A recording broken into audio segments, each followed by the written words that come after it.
What's up, everybody? One of the questions I get asked all the time when I show people the Benchy is, does it float? Well, it is a boat, so you think it would, and I thought we'd finally put that to the test.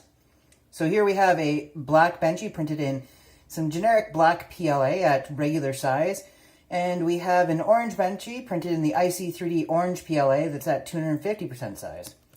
So I've got a tub, or a sink here full of cold water, and we're just going to go ahead and take our black Benchy, set it up, and I mean, it certainly stayed at the top of the water, but I wouldn't be happy if I'd pay for passage on this particular boat.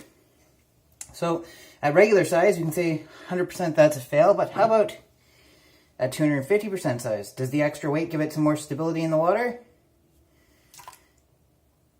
Well, it seems like the only difference is it rolled the other way. So these were both printed with 10% infill and 2 outer perimeters, 2 inner perimeters, and unfortunately they just aren't seaworthy. Alrighty, I'll see you guys in the next one.